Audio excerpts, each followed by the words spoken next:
Hello, everyone. Welcome to Lunar Reason with Christine Skinner. Once a month, we will meet each other here and just have a little bit astrology chit-chat, isn't it? Just talk about the weather. Well, we have to talk about the weather because there's nothing happening in the world. I know, boring. So how are you, Christine? Okay, well, I'm going to start by telling you that I got into the house last night just after midnight from my trip to Istanbul. Oh my And God. Okay. I want to tell you a little bit about that. Yes, please. So should we do that first? Yes. So I was concluding, I prepared this course, The Foundation of Financial Astrology. Yeah. And the students had 5 weeks online, and then it was concluding with a 2-day workshop. Uh-huh. And the important thing about the workshop was that it should be tailored to them. What were they interested in? So there are over 40 students, so a lot of requests, Wow. right? So as they came in, everybody had either put gold or silver down, right? So, okay, fine, that's, but I hadn't realized I'll tell you in a minute, I hadn't realized how important that was going to be. Mm-hmm. So normally when I've been teaching a similar type thing, a workshop in the States or here or in Canada, whatever, people want to know about which companies to invest in, right? Yeah. I'll go on about gold and silver because we don't think in that kind of way. So it wasn't until we had a small afternoon break and we went to the Grand Bazaar, and I realized then that gold and silver is the big thing. Well, of course, you come from the East, and so therefore you're with this, but you also live here. You live here. Yeah. So you know full well, we don't talk about the price of gold or the price of silver. That's not a British, we don't, it's not a British thing. So I really had to adjust my thinking. It turned out to be the most fabulous weekend. But of course, there was gold and silver, but there was also the pending war, right? And then finally, of course, Mr. Trump announcing that it was going to be the death of civilization as we've known it. So Yes. I wonder if I could possibly just show you my screen for a minute. Yes, please. Right. So yes. To a lady called Heather Cox Richardson, who times everything, right? Yeah. We got his statement that it was going to be the death of civilization as we'd known it on the 7th of April at 6 minutes past 5 in the morning in Washington. And at that point, the moon was exact to the button on the midheaven in Washington. You've probably done this already, so I'm probably teaching you how to suck eggs, right? However, right, that wasn't the bit that really interested me. The moon was in a quincunx with Jupiter. Well, it's doing that every, twice a month anyway. So what's the big deal with this? But the big deal about this is that this was happening whilst the moon was out of bounds. Really quite a lot out of bounds. Wait till you hear the rest of this. It was at 27 degrees and 50 minutes south. Okay. So as we know, and the nodal axis was practically on the ascendant-descendant axis. As importantly, Astrea, whom I almost think of as being the deal or the contract or something, was on the eclipse degree. But she was hidden in the 12th house. Meanwhile, my other new pal, Hygeia, was on the world axis. So this was also saying something about the well-being of the world. This was, this was a big story. And Venus and Ceres were exactly conjoined at 9 degrees of Taurus, with not very much space between them. So the reality was, he really did say, this is what's going to happen. Of course, Mercury, no longer retrograde, but still moving through Pisces, and a lot of confusion there. But it was this was a terror moment, right? And the world felt it, that extreme out of bounds. But look what happened then later in the day, because at, what was the exact time now? 1832 Washington time. Look what happened. He suddenly said, it's all over, it's okay, we won, and no worries about it, blah, blah, right? But look at what had happened, because he actually had a lunar return that day, a lunar half return, rather. And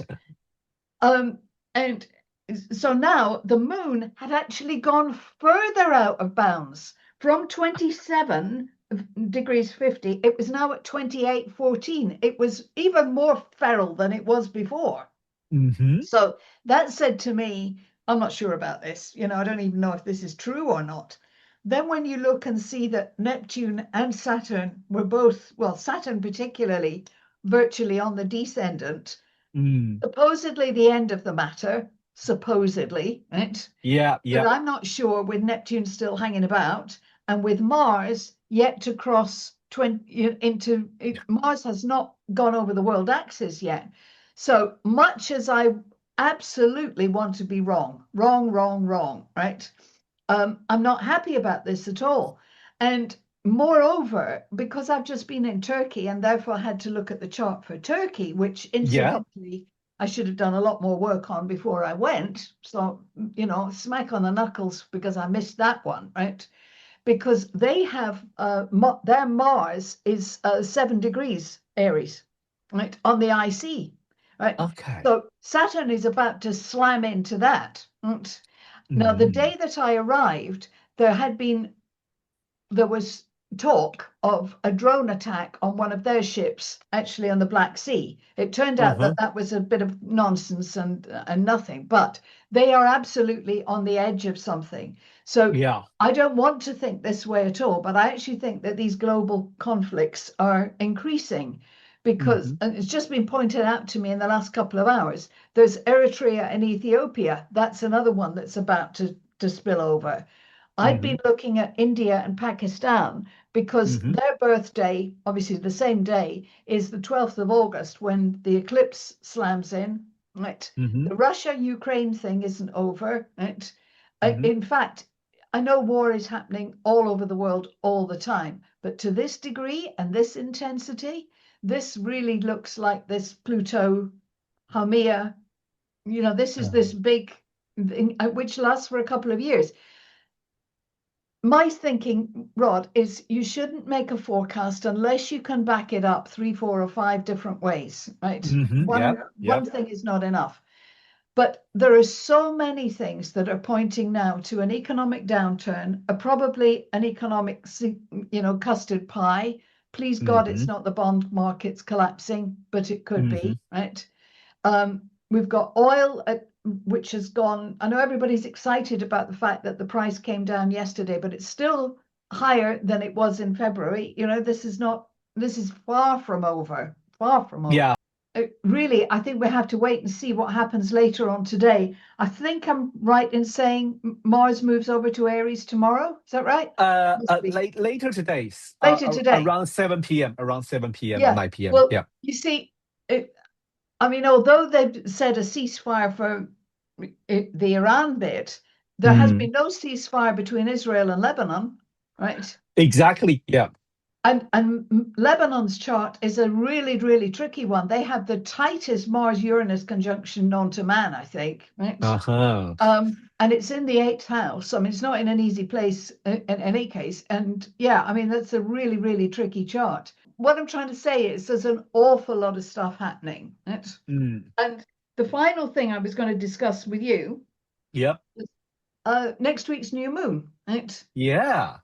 Because, I mean, this is lunar rhythms. We've already said about the declination. But the next week's new moon is exactly conjunct Chiron. Right? Yes. So I thought, oh, right, okay, well, there's a bit of a problem solver in there. What's that about? What happened this time last year when the sun conjoined Chiron? Can you remember? No. We had the tariffs. Oh, thank God. We had, you know, 25% to him and 100% to there and blah, blah, blah, right? So we're absolutely not out of the woods at all. And as I said, I would really like to be wrong. I don't have any interest in being right. I just would like, these are very difficult patterns. Very difficult. So, gosh, we did all that in quite a few minutes, didn't we? Yeah. Sorry, I was going to tell you that when Trump was born, he's got Mercury and Pluto both out of bounds. And so the moon hasn't actually yet come back to make the contra-parallel to them. And we're just slightly off that yet. But, you know, it's very easy to think of him as being the crazed one in the White House, right? Yeah. You do kind of wonder where this is coming from. This is coming from something that is, I think, goes back centuries or whatever, and he's tuned into it. Yeah, you can't help but wonder, why are we living through this? You know, what is all this about? The geodetics of the whole thing, right? Because, you know, they've had geodetic Uranus lines over Iraq and Dubai for quite some time. And yes. I've got a client who was hoping to buy a place in Dubai, and I kept saying, I'm not sure about this. I'm not sure about this. It just seemed insane to think that Dubai would be under any. Why would Dubai be under any pressure, right? Yeah, and now, because it didn't make any logic. You could see the astrology, but you know, a few months ago, that wasn't in the frame at all. Definitely, yes. And now I'm looking at it. Do you know there's only one country that is not touched by 4 degrees of Aquarius of that area, and that's Oman. So because they all are, Kuwait, Saudi Arabia, you know, all of them, everybody's got something, and it was until Pluto is well shot of 4 Aquarius. Yeah, I think I can't see how the world can go back to the way it was. I mean, I can't see how Dubai can be the attractive stopover or luxury place any longer, because its vulnerability is now exposed. Yeah, everybody talking about it. Like this morning, I chatted with a friend also from Asia, and talking about at this moment the tickets flight to Asia is go super crazy, just because before you can fly through the all around the Dubai or Doha, so the ticket gets so cheap, and now it's like get crazy expensive. And also, I was arranging the social media for the conference, Astrological Association conference, and some speaker from Asia just contact me, say just like has a little bit concerned. I was like, you can see this has an impact to everyone. This has an impact to everyone. Yeah. Well, can I tell you on that? So I was one of the students was very excited about this weekend, and so she said, "Where are you speaking next?" Blah blah blah. So I said about the Chicago conference, and she said, I'm going to the American Embassy. And this is an interesting story too. The American Embassy for Turkey is in Ankara. It's not in Istanbul. Yeah. We had to go for an interview in Ankara yesterday in order to get the visa. And they have not approved it. Oh. Right. Now this is a lady astrologer from Istanbul, right? I mean, like, you know, this isn't even looking like a young man terrorist or anything. This is completely the other way. Yeah. And so now I'm thinking, well, if they're not allowing these are new visas. I don't know how it works for people who already have one. But if this is the case, then the UAC conference is on. I mean, I know they say that they've had very good, that the hotel is booked and everything, but they're saying that people have said they're going to come, but I'm not sure if they're actually going to be able to, you know. And the world is the whole, I don't know, everything is tipped. Full of uncertainty. Let me share the new one chat with you. I'm going to talk about Comet. So unfortunately, the Comet, people are expecting that kind of a daylight comet, daytime comet, Easter comet. Unfortunately, gone because it was too close to the sun. So when comet get to the perihelion, it get too close and totally disintegrate. Such a normal fate of a comet. This is a normal fate of a comet, especially for the cruise sun grazer. But at the same time, we have another comet, another Pan-Stars. Pan-Stars is brighter and brighter. We were in the beginning, we weren't expecting going to see it with a naked eye. Now we are sure we're going to see it with a naked eye, but it's not super bright. So you were able to see a star, but not super bright. But not super bright, right? Yeah. But it still works. Works. Yeah. This is the one. Space Weather sent out the thing this morning. Yeah, on that. So we're talking about the same comet. Sorry. We are talking about the same comet. Yes. Yeah, and interestingly, what I'm going to share with you is related to new moon, because I talk about how ancient astrology, this is a very common practice. I learned this from Liliman. She first shared this idea with us, is why so many ancient techniques using the new moon or full moon before particular event. For example, like a new moon before the Aries ingress, or new moon before the Saturn-Jupiter conjunction. Why? That was because they weren't able to calculate at the accurate point, but they are good in calculating new moon and full moon. So they just use that to calculate. So comets the same. If we can see comet, then we will place comet's position in the new moon chart and the full moon chart. At this time, we have a funny things. Okay, let me show you.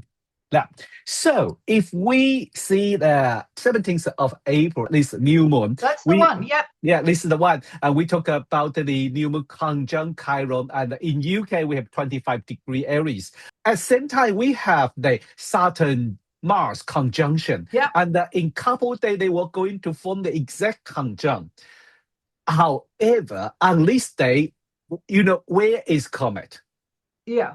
And the ecliptic degree is right between Saturn and Mars. You're kidding. I'm not kidding you. You have Mars at 5-degree Aries. You have comet at 6-degree Aries. And you have a Saturn at 7-degree Aries. Triple conjunction. God. So this is kind of you talking about you wish you were wrong. We should have a ceasefire and everything go back to, well, I mean, nobody like war. But this is not a happy, joyful sign, to be honest. No, it's not. And that, of course, that puts that comet, well, the Saturn is on the Mars position for Turkey, right? Yeah. Comet right on their IC. Yes. So comet is at this position on the new moon chart. And the ancient astrology would definitely interpret this comet with a really, nasty way. Next to Mars and the Saturn, and right before Mars-Saturn conjunction, this comet doesn't bring a auspicious meaning, in my opinion. Yeah. I'm with you with this. I mean, can I just throw a couple of ideas? Yeah. Sure, please. One thing is that we should actually talk about the possibility of earthquake. We should, because there's plenty of evidence. I don't know if you've seen, but just off the coast of Rome, there's been a cluster of there's earthquakes every day, right? But there's been quite an intensive cluster over this last month. So that makes me wonder. That makes me wonder about that.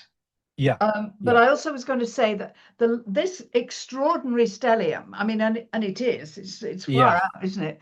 That the last time there was anything similar, that was 2011, right? And at that point, the price of silver really went up. But then Uranus was part of the stellium, not Saturn. Right?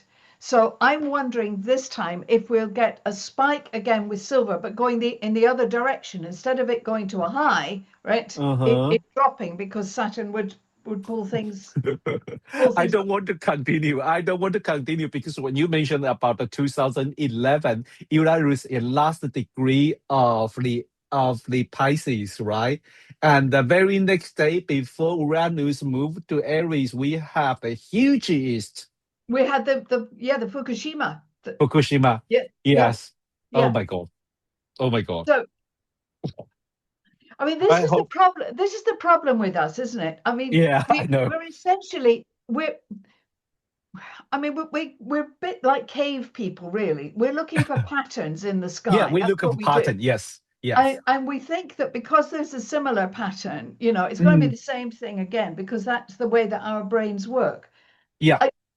I think we have to almost get out of that mindset and say, well, look, we're co-creating some of this. So we should be very careful about what we say, because if I start saying, this is what's going to happen, right? You kind of start making it happen, right? Yeah, true. It's very difficult finding the balance between saying, well, listen, on the evidence that I've got and all these repeating patterns, this is how I think this should go, but actually it's not how I want it to go. And can we read it differently? This is a really testing time. This is really testing. I agree with you, but I think it's also like you are in the kind of a liberal balance, and I'm always in the kind of a sun in the A house disaster mode. But I think next time we should invite our dear friend Wendy join us because she's always in upper fires. It's great opportunity. We should always using that. Well, Wendy and I share a kind of a Sagittarius overload. It could be a very creative, powerful energy. It's such a fabulous energy. There's a Mars trigger. There's a small triangle that we are going to Well, do you know what? I've had to do quite a few lectures about the little triangle that's in the sky. But I also forced myself into writing about it from a negative point of view. Right? So I made myself do it, and I thought, actually, you know what? This is gross manipulation through digital stuff. This is grotesque manipulation. This is chaos. This is confusion. This is, Uranus and Pluto together in these, digital, shall we say, artificial intelligence science. With Neptune in between them, right? And everything becomes distorted, right? Yes. Yes, on the one hand, it's imaginative and it's the flights to the sky and it's Artemis going around the moon. As that's one image of it.